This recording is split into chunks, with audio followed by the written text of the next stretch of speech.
tempatnya. Cornerstone kita, kabar baik selamanya. God News datang kini, berita sukacita. Transformasi ini mengubah hidup kita.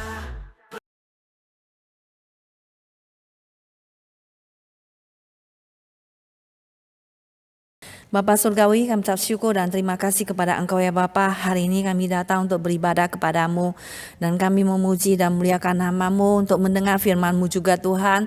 Biarlah Tuhan kami hari ini pulang tidak dengan tangan kosong, tapi kami pulang dengan mendapatkan berkat daripada Engkau. Terima kasih Tuhan. Biarlah Tuhan Roh Kudus menyertai setiap kami pada siang ini, pada hari ini Tuhan. Biarlah Engkau berkata-kata dan berbicara pada kami, dan hanya di dalam nama Tuhan Yesus kami usir segala anak sejak untuk keluar daripada ruangan ini. Hanya nama Tuhan Yesus yang ditinggikan di tengah-tengah ruangan ini Tuhan. Hanya di dalam nama Tuhan Yesus kami berdoa. Amin. Nah, judul hari ini adalah Mission Impossible. Sesuatu yang tidak mungkin bisa menjadi mungkin. Bisakah hal ini terjadi? Mungkin, saudara sekalian. Orang-orang Kristen selalu melihat sesuatu misi impossible. Selalu melihat ada di belakang daripada sesuatu kotak itu. Bahwasanya bagaimana sesulit apapun Tuhan bisa bekerja di dalamnya. Dan orang-orang yang rusak sekalipun, kita melihat seorang anak kecil yang begitu nakal, tapi pada waktu besar dia bisa dipakai oleh Tuhan. Kita tidak tahu bagaimana, tapi bagaimanapun keadaannya kita akan tetap melakukan menjaga anak itu sampai besar dan melihat bagaimana Tuhan merubah orang tersebut. Demikian juga kita melihat dari hal-hal yang tidak mungkin bisa dilewatkan, Tuhan akan melewatkannya. Dari masalah keuangan yang tidak ada, Tuhan bisa memenuhi semuanya itu melalui orang-orang yang Tuhan gerakkan. Hari ini kita melihat bagaimana Tuhan melakukan hal ini, yaitu Mission Impossible ini. Bagaimana Tuhan melakukan hal-hal yang tidak mungkin ini bisa mungkin di dalam hidup kita. Mari kita lihat perbuatan Tuhan yang besar, yang bisa merubah orang yang percaya, merubah orang-orang yang rusak, yang berdosa bisa dirubah oleh Tuhan menjadi orang yang berkualitas. Ya, bisa ya saudara. Kita melihat pasal 5, Lukas pasal 5 ayat 1 ya.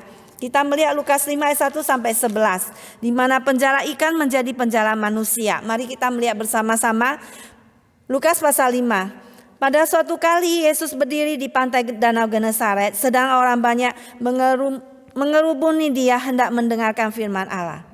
Yang melihat dua perahu di tepi pantai, nelayan-nelayan telah turun dan sedang membasuh jalannya. Ia naik ke dalam salah satu perahu itu, yaitu perahu Simon, dan menyuruh dia supaya menolak perahunya sedikit jauh dari pantai. Lalu ia duduk dan mengajar orang banyak dari atas perahu. Sesudah selesai berbicara, ia berkata kepada Simon, "Bertolaklah ke tempat yang dalam dan tebalkanlah jalamu untuk menangkap ikan." Simon menjawab, "Guru, telah sepanjang malam kami bekerja keras dan kami tidak menangkap apa-apa. Tapi karena Engkau menyuruhnya, aku akan menebarkannya jala juga." Dan sesudah mereka melakukannya, mereka menangkap sejumlah besar ikan sehingga jala mereka mulai koyak. Lalu mereka memberi isyarat kepada teman-temannya di perahu yang lain supaya mereka datang membantunya. Dan mereka itu datang. Lalu mereka bersama-sama mengisi kedua perahu itu dengan ikan hingga hampir tenggelam. Ketika Simon Petrus melihat hal itu, ia pun tersungkur di depan Yesus dan berkata, "Tuhan, pergilah daripadaku, karena aku ini seorang berdosa." Sebab ia dan semua orang yang bersama-sama dengan dia takjub oleh karena banyaknya ikan yang mereka tangkap. Demikian juga Yakobus dan Yohanes, anak-anak Zebedius yang menjadi teman-teman Simon. Kata Yesus kepada Simon, "Jangan takut, mulai dari sekarang engkau akan menjadi menjala manusia." Dan sesudah mereka menghela perahu-perahunya ke darat, mereka pun meninggalkan segala sesuatu lalu mengikut Yesus. Laut Galilea yang dikenal juga sebagai Laut Genesaret ataupun Laut Tiberias.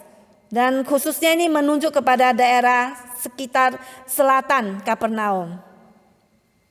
Ketika Yesus ada di Danau Genesaret, orang banyak mengerumuni Yesus, hendak mendengarkan firman Allah.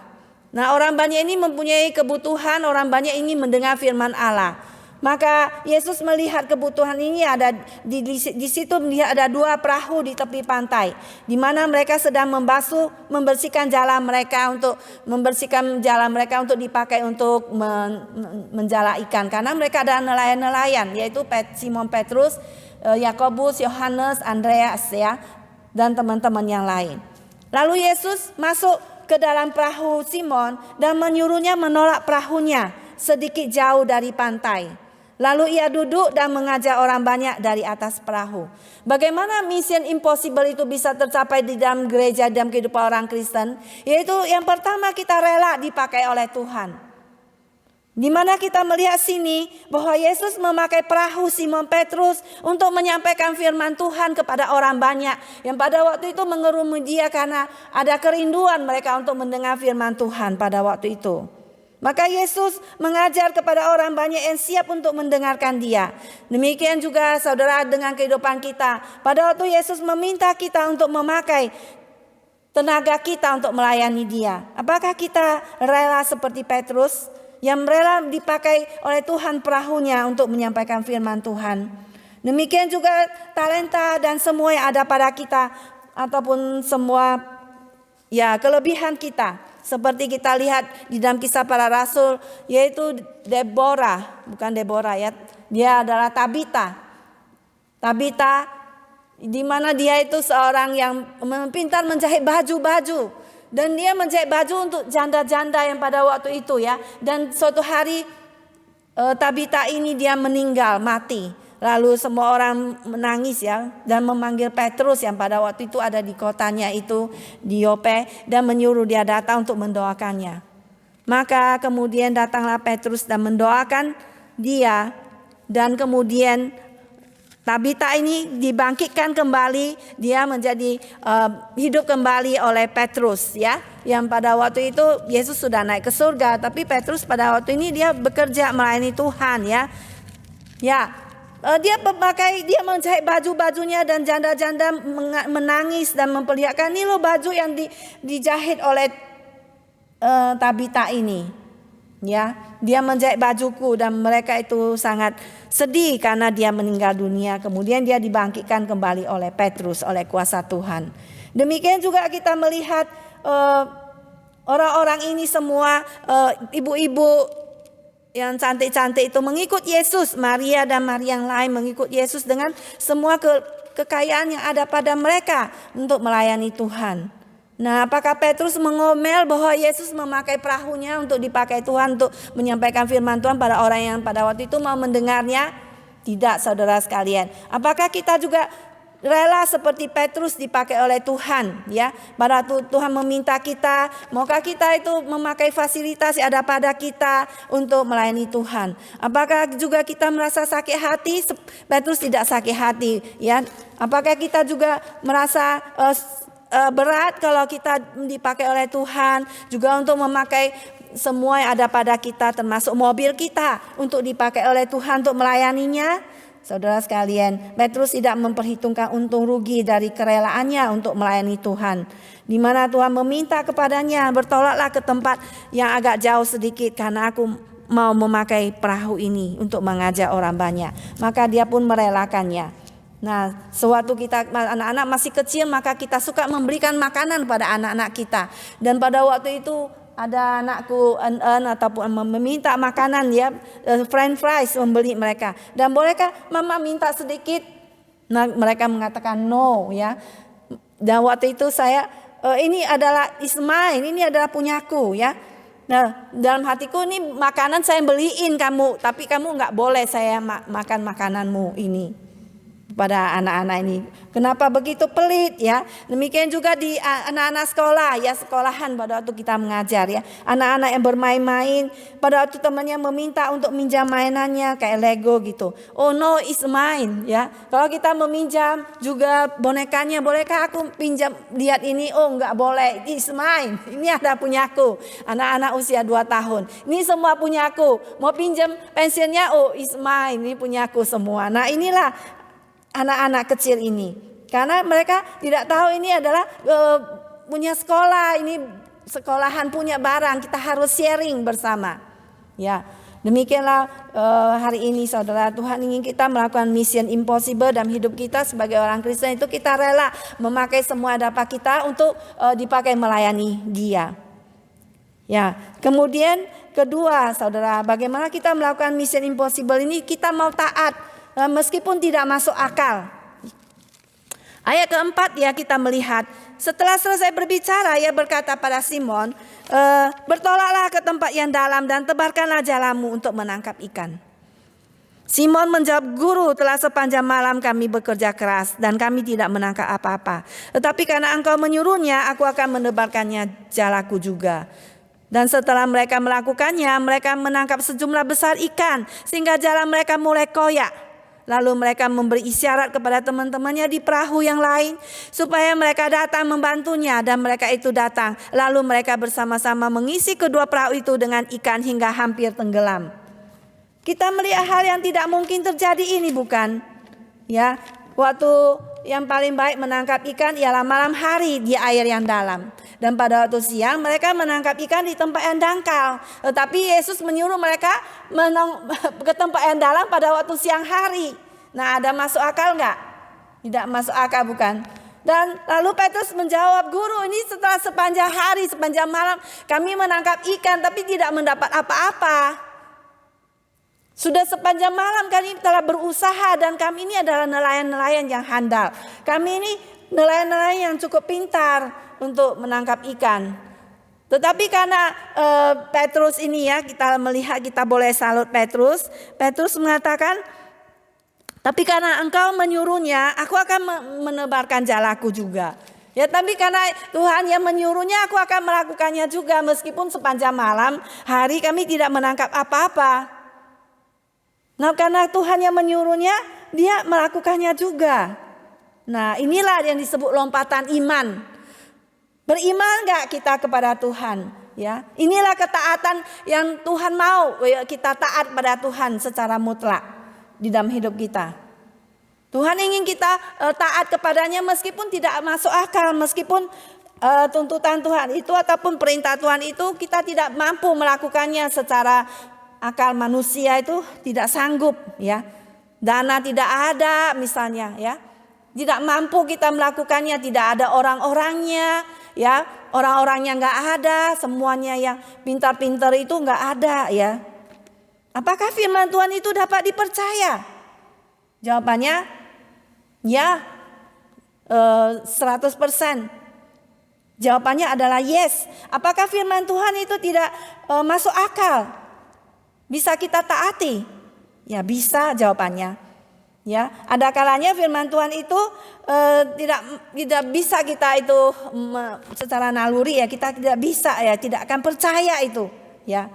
Tetapi Tuhan berkata bahwa firman-Ku itu akan terlaksana dengan sempurna. Apa yang aku lakukan itu akan dilaksanakan. Firman Tuhan itu akan dijalankan ya.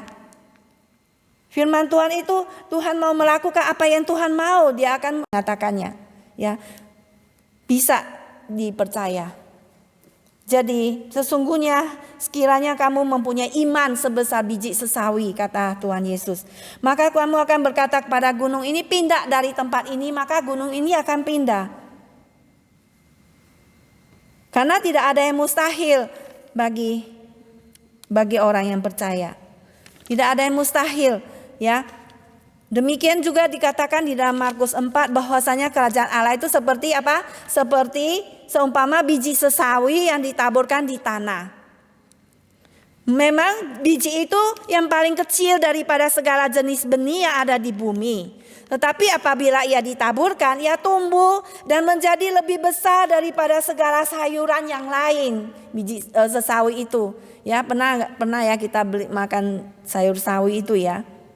Dan mengeluarkan cabang-cabang yang besar sehingga burung-burung di udara bersarang dalam naungannya. Ya, inilah iman itu yang sebesar biji sawi itu menjadi daun yang besar sekali, mentumbuh menjadi sayuran ya yang besar cabang-cabangnya itu, dan mendapatkan perlindungan burung-burung di dalamnya.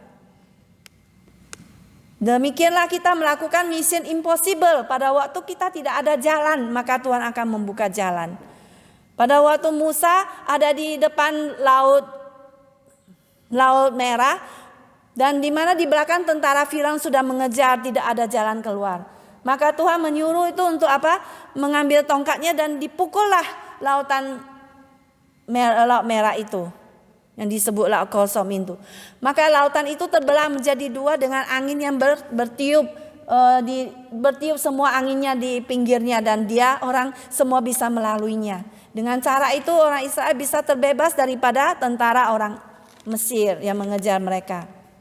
Dan dengan cara itu juga tentara Mesir yang mengejar mereka itu tenggelam di lautan. Demikianlah cara Tuhan yang bekerja itu.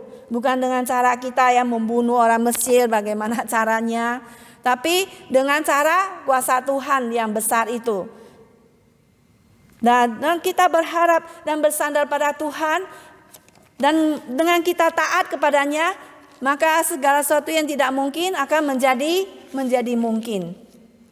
Maka kita melihat ya, seperti seorang janda yang membuatkan tepung dan minyak itu membuat roti untuk Nabi Elia, yang pada waktu itu meminta makan kepada janda ini. Sedangkan janda ini sudah begitu miskin dan sudah ada seorang anak kecil, dan mereka sudah tidak ada makanan untuk dimakan. Tapi janda ini telah membuat makanan ini dulu kepada Nabi Elia. Dan Elia sesudah makan, dia setelah kenyang, kemudian tepung dan minyak itu tidak menjadi habis-habis, dan mereka bisa makan selama musim kemarau itu, selama musim kelaparan itu. Nah, saudara sekalian, kita juga demikian dengan diri kita. Pada waktu kita taat kepada Tuhan, maka kita akan melihat hasil yang luar biasa. Ya, di mana kita melihat ikan-ikan itu yang begitu banyak yang ditangkap oleh Petrus. Di mana mereka menangkap sejumlah besar ikan dan jalan mereka mulai koyak. Dan sampai nggak bisa mengisi perahu mereka, maka harus memanggil perahu satu lagi, 2 perahu untuk menampung ikan-ikan itu. Dan ikan itu perahu itu hingga hampir tenggelam. Begitu banyaknya Tuhan mencukupkan kebutuhan daripada Petrus. Ya, jadi kalau kita mau taat kepada Tuhan, maka Tuhan itu akan menolong dan memberkati kita. Saudara sekalian, maukah kita juga selalu taat kepada Tuhan, meskipun kadang kita tidak mau taat kepada firman Tuhan? Kita kadang selalu ingin menonjolkan kita punya nafsu kedagingan ataupun kehendak kita. Tapi Tuhan ingin kita mau melakukan kehendak-Nya sesuai dengan perintah-Nya. Yang ketiga, saudara sekalian, bagaimana kita boleh melakukan mission impossible itu? Yaitu kita melihat bahwa Simon Petrus itu merasa tidak layak di hadapan Tuhan. Kita melihat pada ayat ke-8 sampai ayatnya yang ke-10.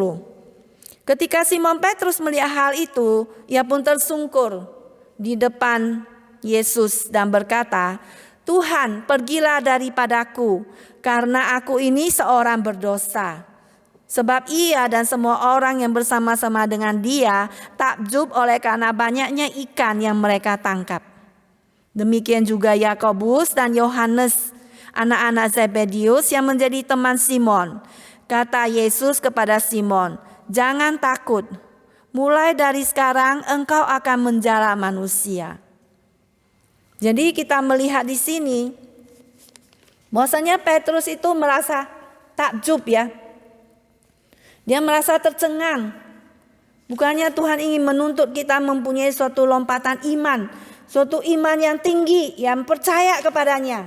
Tapi Tuhan ya juga ingin kita itu rendah hati ya di hadapannya.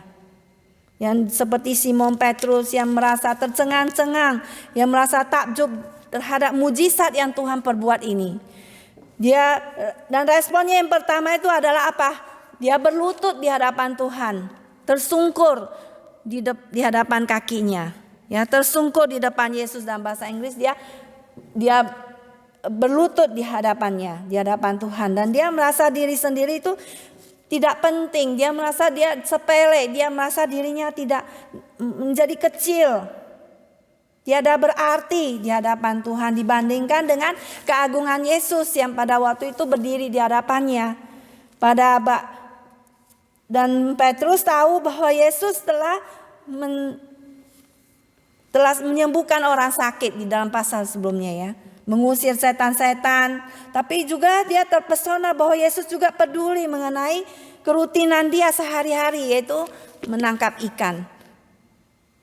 Yesus mengerti akan kepenatan ataupun kecapean manusia, dan dia membantu Petrus untuk mencukupkan kebutuhannya. Mungkin dia jual itu sudah dapat banyak sekali ikan ya. Petrus itu dikuasai oleh suatu perasaan mendalam. Perasaan itu ketakutan dan ketidakberdayaan di hadapan Tuhan. Perasaan ketika bertemu dengan Tuhan yang memperlihatkan kuasa surgawinya di hadapannya. Menunjukkan secara jelas bahwa Yesus itu kudus. Yesus yang mampu melakukan segalanya adalah Yesus yang Tuhan Allah yang menjelma menjadi manusia. Dan ketika dia bertemu dengan Tuhan secara pribadi, maka dia merasa takut ya. Yang harus juga kita alami bagi kita setiap orang berdosa di hadapan Tuhan.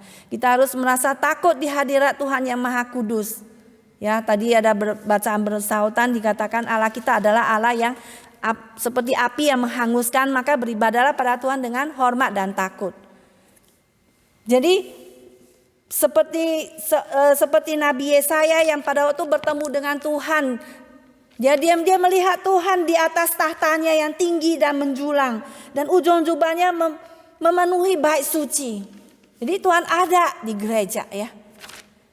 Para serafim berdiri di sebelah atasnya, masing-masing mempunyai 6 sayap. 2 sayap dipakai untuk menutupi muka mereka, dan 2 sayap dipakai untuk menutupi kaki mereka, dan 2 sayap dipakai untuk melayang-layang. Dan mereka berseru seorang kepada yang lainnya berkata, "Kudus, kudus, kuduslah Tuhan semesta alam, seluruh bumi penuh kemuliaannya." Jadi Allah Tritunggal, Allah yang kudus, kudus, kuduslah Tuhan semesta alam. Maka bergoyanglah itu alas ambang pintu disebabkan suara orang yang berseru itu. Dan rumah itu pun penuhlah dengan asap. Lalu katanya ya, "Celakalah aku binasa, sebab aku ini orang yang najis bibir, dan aku tinggal di tengah-tengah bangsa yang najis bibir. Namun mataku telah melihat Sang Raja, yakni Tuhan semesta alam."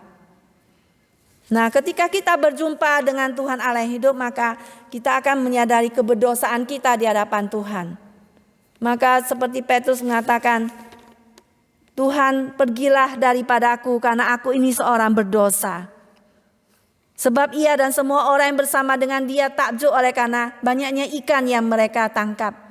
Demikian juga Yakobus dan Yohanes, anak-anak Zebedius yang menjadi teman Simon.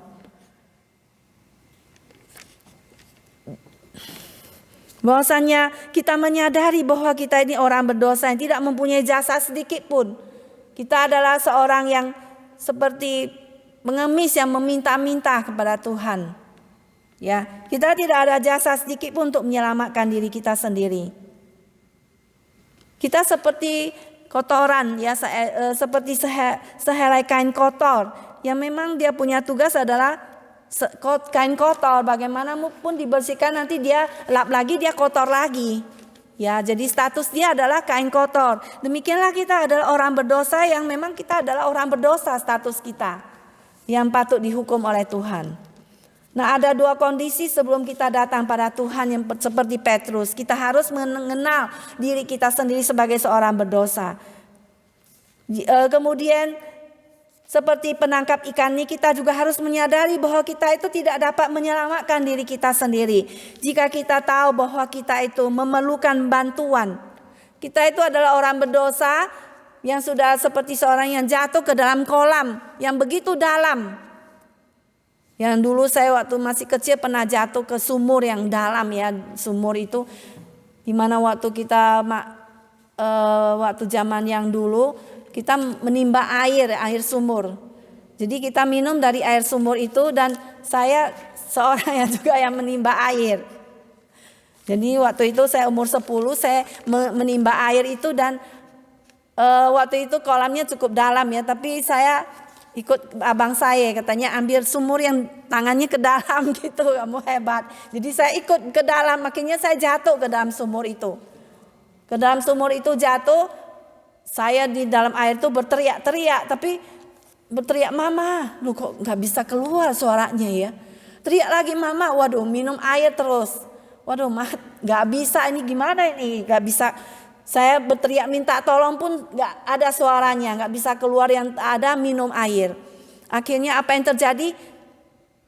Saya waktu itu juga nggak tahu bagaimana ya. Jadi saya panggil mama saja, karena saya juga belum begitu mengenal Tuhan. Jadi saya waktu itu kakak saya mau tidur siang mendengarnya, dan dia itu kemudian loncat dari kamarnya dan dia turun melihat saya, dan saya tinggal kepala saya aja yang lihatnya dari sumur itu.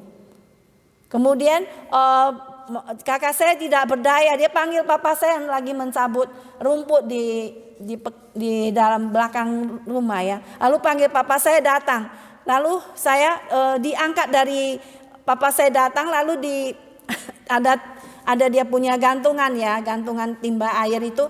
Lalu saya diangkat ya, tapi untung nggak tahu kenapa dia punya tali itu terbelit, masih belit saya punya tubuh, dan saya masih bisa diangkat ke atas. Dan puji Tuhan saya diselamatkan ya oleh papa saya dan kakak saya, dan saya bisa diangkat ke atas, dan saya disuruh saya udah ketakutan, disuruh minum air gula. Dan mama saya kemudian nggak tahu dari mana ya, mungkin jualan dia datang dan marahin saya. Papa saya bilang jangan marahin dia lagi, dia sudah stres ya, sudah takut begini. Lalu suruh saya istirahat. Demikianlah kita seperti orang yang jatuh sumur, nggak bisa lagi menolong diri kita sendiri, sudah binasa. Maka datanglah penebus, juru selamat itu yang dari atas, yang harus menimba kita, harus mengambil kita dari atas. Seperti Yesus ya, yang harus menolong kita yang tidak berdosa ini, menolong kita dari atas untuk menyelamatkan kita ini. Maka kita harus sadar kita perlu perlu bantuan, dan kita berteriak kepada Tuhan ya. Maka Tuhan akan menolong kita dan menyelamatkan kita, dan darah Yesus yang kudus itu akan menyucikan dosa-dosa kita, bahwa kita adalah orang berdosa seperti Petrus yang dia mengaku, pergilah daripadaku Tuhan, karena aku adalah orang berdosa ya.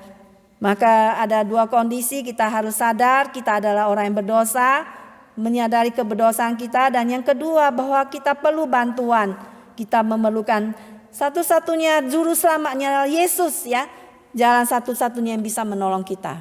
Karena Yesus berkata, akulah jalan dan kebenaran dan hidup. Tidak ada seorang pun yang sampai kepada Bapa kalau tidak melalui aku, kata Tuhan Yesus. Jadi kita harus mencari Tuhan, ya kita harus selagi ada kesempatan kita mau berseru kepadanya. Demikianlah seperti Petrus ini yang overwhelming akan Tuhan yang menolong dia. Tuhan yang memberikan dia banyak ikan ya. Mujizat yang begitu besar, ikan-ikan gak bisa dia penuhi, gak bisa dia ambil itu. Dia merasa tidak layak dia akan bantuan Tuhan. Dia adalah orang berdosa. Ya, tak kala kita merasa tidak layak, saya orang berdosa, kita adalah orang yang rendah hati, maka Tuhan akan membantu kita. Tapi kalau kita menjadi congkak, kita menjadi sombong, aku bisa loh menyelamatkan diriku sendiri, aku mampu. Padahal kita statusnya orang berdosa, bagaimanapun berbuat baik tetap aja kita orang berdosa. Tetap aja kita statusnya itu adalah orang berdosa.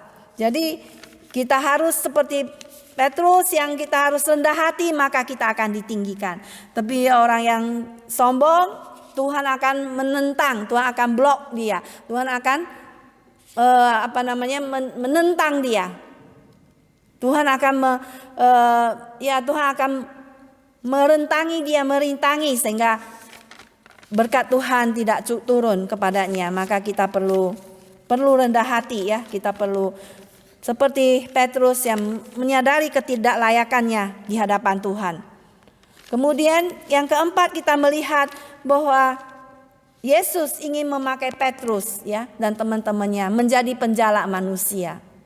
Jadi apa yang extraordinary, apa yang luar biasa, apa yang mission impossible, yaitu Tuhan mau memakai kita semuanya. Kata Yesus kepada Simon, ya, jangan takut, mulai dari sekarang engkau akan menjala manusia.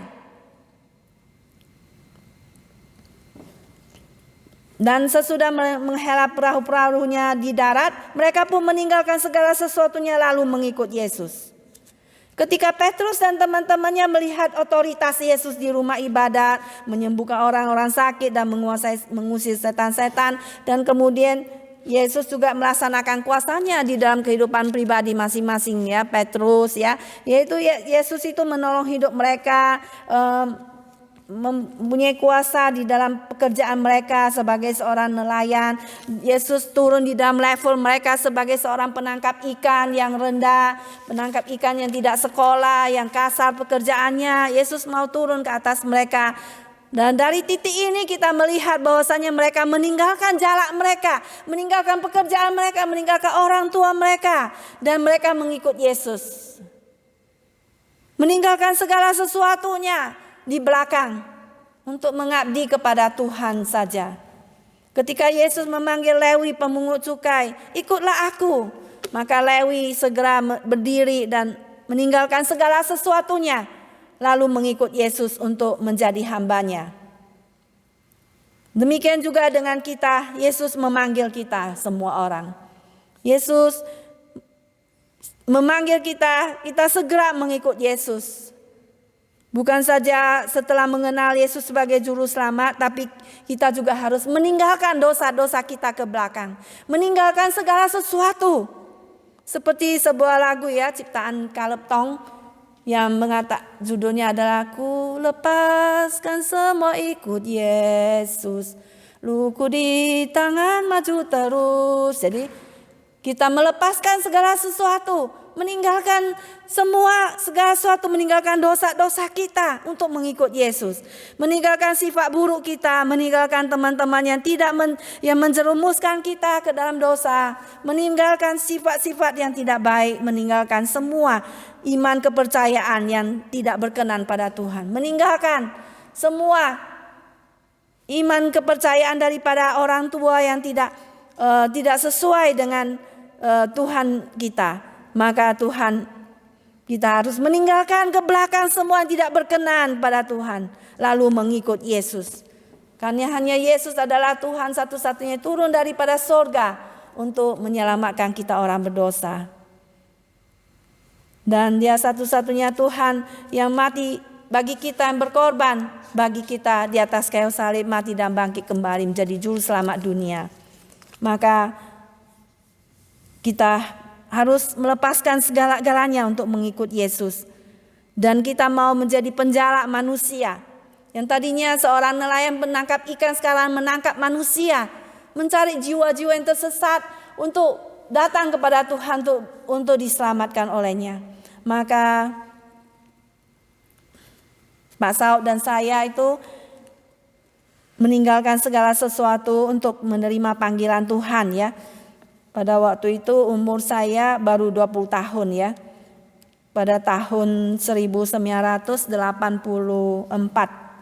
bulan Juli saya menyerahkan diri menjadi hamba Tuhan, bertobat mengikut Yesus. Demikian juga dengan Pak Saud, dia menerima panggilan Tuhan untuk menjadi hambanya pada tahun 1986. Saya nggak tahu Pak Saul lebih belakangan, tapi saya lebih duluan ya. Tapi waktu itu saya belum mengatakan, waktu itu sudah kenalan dengan Pak Saul, tapi masih belum ya. Tapi masih baru kenalan biasa. Tapi saya belum mengatakan saya mau jadi hamba Tuhan, tapi saya menjadi guru sekolah minggu di gerejanya ya, di Metodis itu.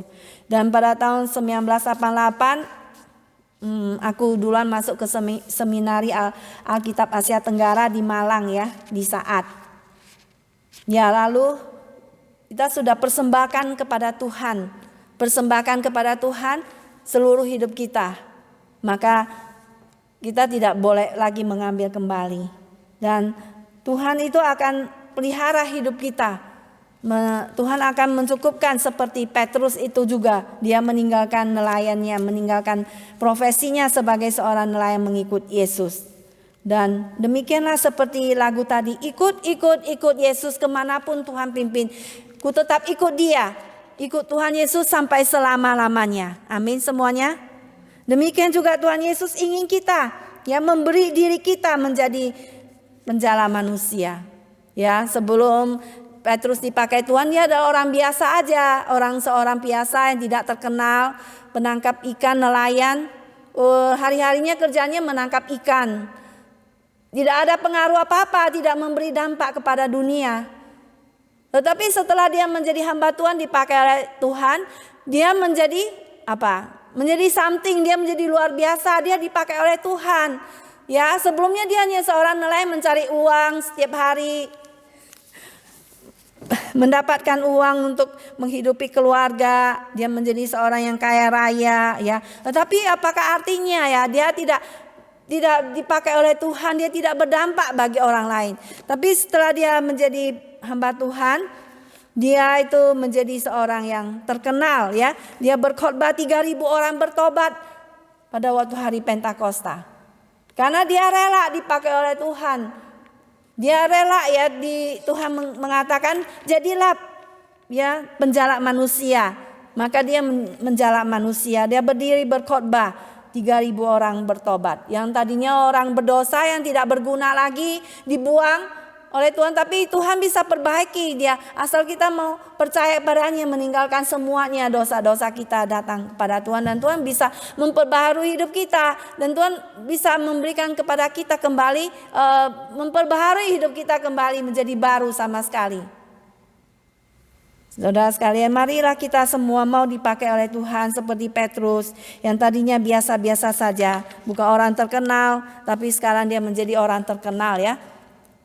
Menjadi terkenal bukan berarti dia bagaimana, tapi dia terkenal sampai sekarang. Dia menuliskan Alkitab 1 Petrus, 2 Petrus, ya, di belakang. Kemudian dia juga, Markus itu keponakannya, ya. Jadi dia menulis, harusnya dia juga penulis Markus, tapi Markus yang menulis apa kata daripada Petrus, gitu.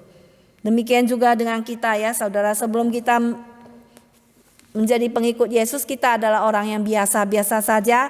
Tapi setelah kita menjadi pengikut Yesus, kita mempersembahkan diri kepada Tuhan, dipakai oleh Tuhan, menjadi alat Tuhan yang luar biasa di hadapan Tuhan. Amin semuanya.